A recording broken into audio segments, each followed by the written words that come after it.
September 3, 2019. I would never say anything rude about Susan Sarandon, and if I did, I hope 10,000 swords leap from their scabbards to avenge her. But I do wish she would lay off poor Elizabeth Warren, whom the Stepmom star recently dismissed as someone who used to be Republican, and a tool of Wall Street. It is pretty unfair to the woman who came up with the idea for the Consumer Financial Protection Bureau pretty much out of thin air all the way back in 2007. It's also something we should get used to hearing from supporters of Bernie Sanders. This is the second cycle Sarandon has spent campaigning for him in Iowa, and the 20 or so other remaining candidates for the Democratic presidential nomination. Warren is running second behind Joe Biden in virtually every poll of the 2020 race, an exception is this one from Monmouth, in which she and Bernie are tied for first. She is a formidable organizer. She draws huge crowds. And she has gotten here despite beginning her campaign with one of the most boneheaded stunts in recent political history. If her opponents weren't scared, they would be fools. They might well be fools, but not for this reason. How has Warren managed to edge her way to the top in such a crowded field?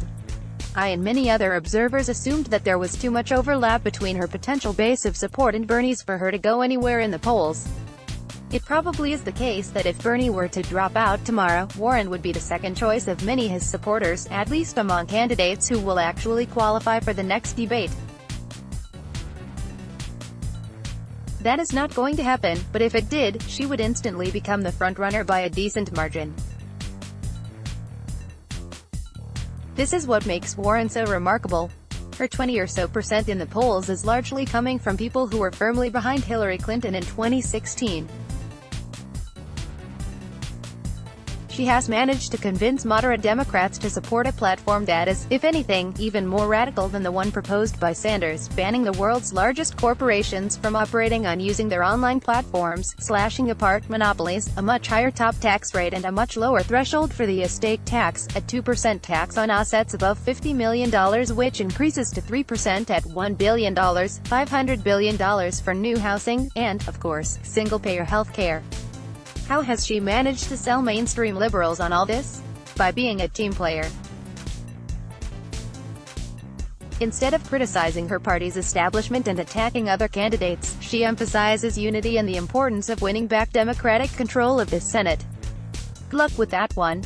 In public, when she is asked about her views on healthcare, she smiles and says, "I agree with Bernie." In private conversations over cups of tea at her townhouse in Washington, she assures Democratic bigwigs that she is not going to start a Bernie-style revolution. Warren is the candidate her opponents wish they could be.